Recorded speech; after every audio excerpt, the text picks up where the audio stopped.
Hello and a warm welcome to training at 45. Well, it's been a year since the channel was launched and there's a lot to reflect on. I thought this episode could serve as a 1-year recap, looking at my training journey and what's been covered along the way. So what have I learnt? What's worked for me? And what's held me back? So let's dive in and find out.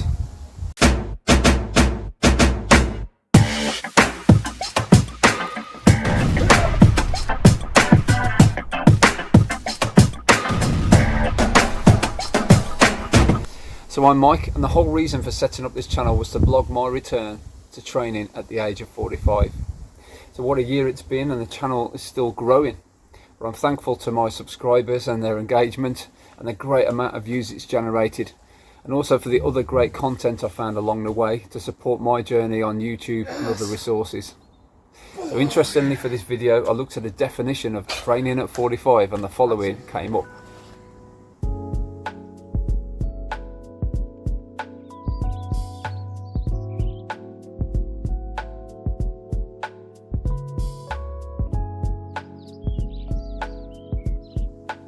I wondered how many people are still going for it at this age. So between the age of 45 and 54, only 21.6% of men actually meet physical activity guidelines. That's scary, but I think it reinforces my motivations that a year on now align even more to this. So I'm really blessed to have some great engagement on the channel and to inspire, help and motivate others. So a year ago my motivations were, I just want to get ripped, improve my physique and my health and strength. To see if anyone else would be interested in following the journey or in a similar situation themselves.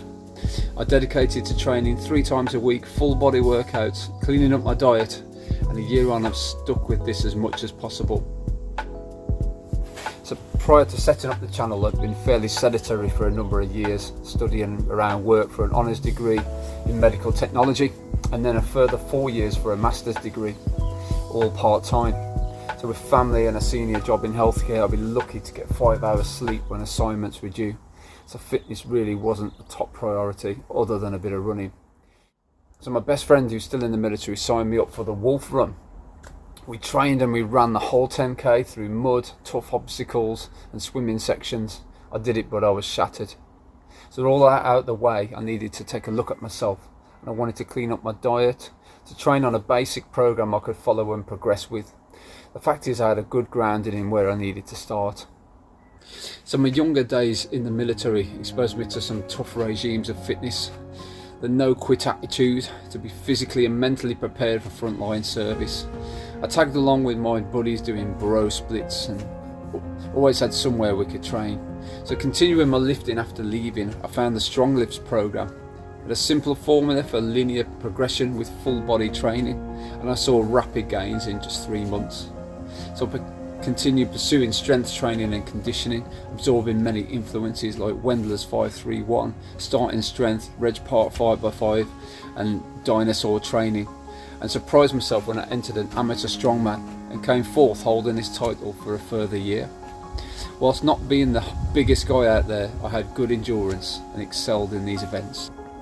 I'm a lifetime natural lifter and even shy away from most supplements other than vitamins and minerals. I just prefer to see what can be done with good nutrition, rest and recovery. I've always trained at home for the most part. I've had several cold, dusty cellar and garage gyms and have built up a basic selection of equipment and plenty of books to inspire and motivate me. So with no garage anymore, the additional challenge was to commit to training in the garden, outside. Some initial sessions done before I started filming had resurrected some old back issues, possibly triggered from strongman days. I think I'd been too eager and gone in with the assumption that I should persevere with exercises that are suggested in a book or online rather than exercises that actually work for me.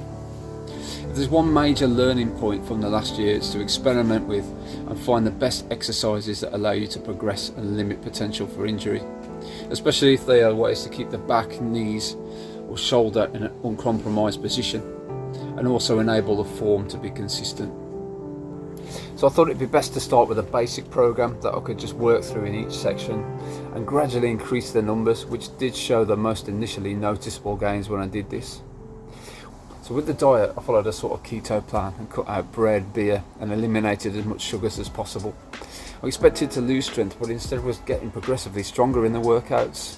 I found ways to make anabolic versions of my favourite things like pizzas and curries. I've still kept away from processed carbs, but I've added some brown rice, pasta and sweet potatoes. A lot of good advice and insight was found in the Brooks Cubic book, Knife, Fork and Muscle. So I've been reading The Keys to Progress and found a great full body workout called the Time Factor. This formed the basis for my workouts leading up to the new year. So I'd substituted several of the exercises as I was still getting prolonged back issues. So some good exercises were the lying seal rows, although the thick handled bar I was using, here it is, for the most exercises was causing golfer's elbow that stayed with me for a good 6 months plus. So it was around this time I diversified my setup, adding cables to the power rack and purchasing a dip belt that allowed me to work on belt squats that have become my favourite exercise for legs. So last night in the pouring rain, under the cover of a tarpaulin, I hit a personal best in these, around 95 reps in 10 minutes with 80 kilos at the waist. I've been really driven to increase my overhead and bench press, which were weak lifts for me, due to having disadvantaged levers and orangutan long arms. So I definitely added some weight on the bar to these, but this again began to trigger an old impingement injury. So I recall having physio for that some years ago. So I'm now a massive advocate of hanging from the pull-up bar before workouts and fully stretching the shoulders, following up with some light band work for rotator cuffs. So I've moved away from thick bar and dumbbell bench presses and focused on landmine Viking press and trap bar bench. So these are an absolute game changer and get my recommendation if you want to train hard and reduce injury risk. I also find they're targeting the intended muscles for me much better.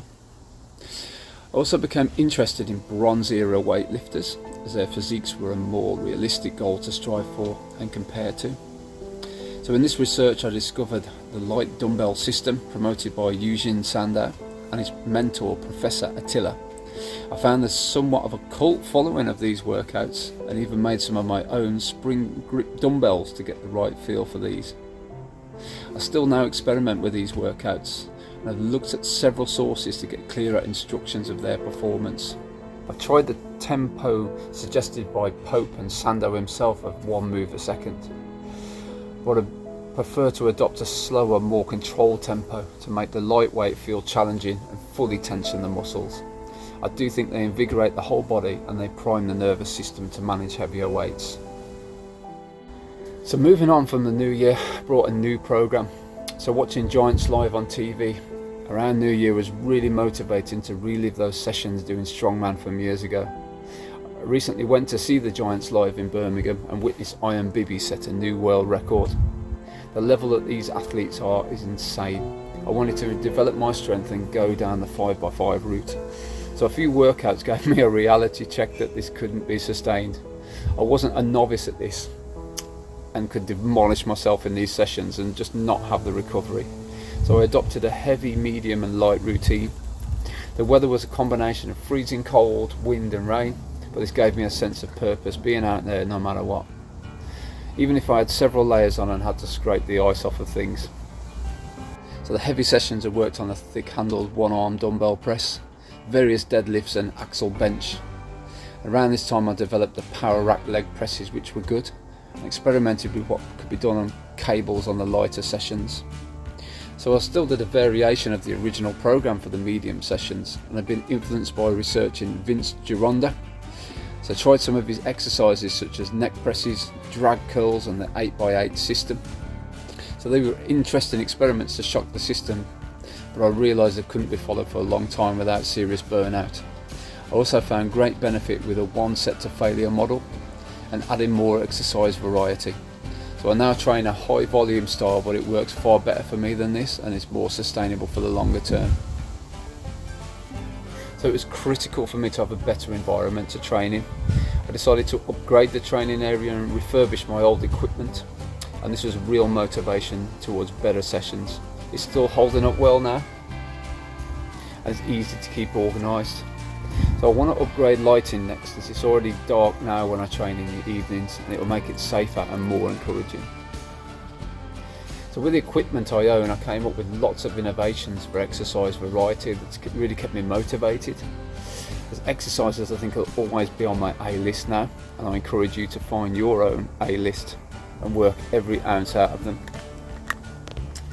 So my criteria are compound movements, multi-muscle, need to be easy to perform without much instruction, so quicker to adapt to them, and they don't aggravate any existing injuries, and they minimise the risk of new injury. They can be progressively overloaded, and you can eliminate cheat in the form, and can be done with either low or high reps, and you can actually just get gains from them. So this is my top list: Viking landmine press, belt squat, slight decline trap bar bench, 45-degree seated cable row, and chin-ups. They're my absolute favourites. So even though these work for me, I think a program that's centred on these would be a solid foundation for a natural lifter. And I think it's about knowing your limitations. For me, I'm 6'2" with long femurs. I might get away with deadlifts, even deficit deadlifts, but back squats will compromise my lower back. In the last year, I've experienced several occasions where my lower back has gone into spasm, and it is a living nightmare. It's always centred around putting back squats into the routine. The same with following published workouts. They're good for ideas, but I think you have to find your own path and what allows you to progress with your training, and more importantly, recover to go again. So especially if you're natural with a full-time job, family and other commitments to fit in. So a real highlight from last year was connecting with David Gray. At the time, he was preparing to compete in the IPF World Powerlifting Championships in South Africa. So he's put so much dedication into recovering from injuries and following his own programs. So it all came together for him, and I'm really pleased to learn he's now won his 4th world title at the age of 60, setting several world records in his weight class. So heavy, light and medium had run its course for me, so I switched to another workout from my favourite book. So this went against the time factor, with a very intense amount of sets and exercises. I learned from the benefits of supersetting to reduce this, as I realised that antagonistic exercises can be paired, so even with minimal rest between them, I could be stronger set to set. So ultimately, I've realised for me, I need to keep workouts below an hour, as I'm just burning myself out beyond this. So as well as keep training full body, there's no way all the exercises can be set up in this time and performed and recovered from. So hitting a further back injury, I had to do some downtime and came across an old men's health book that led me to a different strategy for training: time volume training by Nick Nielsen.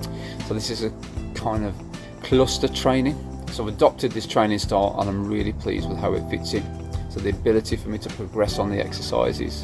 So my current routine is still full body 3 days a week. So I'm alternating between a horizontal and vertical push, horizontal and vertical pull, and legs. I might add an additional standard set of calves or alternate leg finisher, or even arms to the workout. So it's been great over the last year to see myself and the channel grow. Just being all outdoors, and the workouts have followed the seasons, so adding extremes of heat and cold to contend with.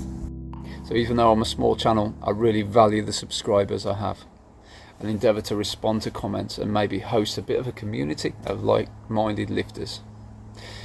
So I've certainly benefited from the advice offered to me, and I wanted to shout out to Robotics, who felt like a bit of a mentor on several occasions with his lived experience and wisdom.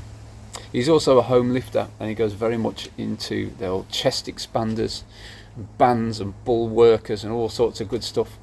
So he posts his workouts, and he certainly trains hard. I urge you to check out his channel. And there's also Cole's Muscle Power.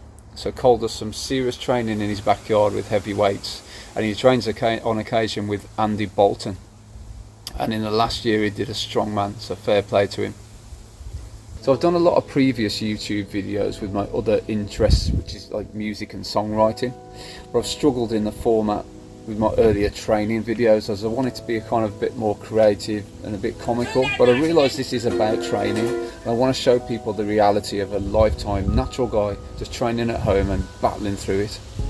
So I never thought that a 45-year-old training in his backyard would generate 712,000 impressions, 36,000 views, and over 1,103 hours of watch time. So I'm based in Birmingham, England, and interestingly, my most popular viewer catchment is from the good old USA. So I sense from the comments most viewers are home gym trainers, and they're interested in my setup and reviews, and they too are keen on enhancing their own gym. So some are even into wrestling, muscle control with non-maximal weights, varied intensity training, and even powerlifting. But they all agree that training is harder in their 40s, that something drives them and something stirs them up. So some lifters tuning in are in their 60s, maybe 70s and beyond, and they're training hard, and many are similar to me and have got back into training maybe just after a layoff.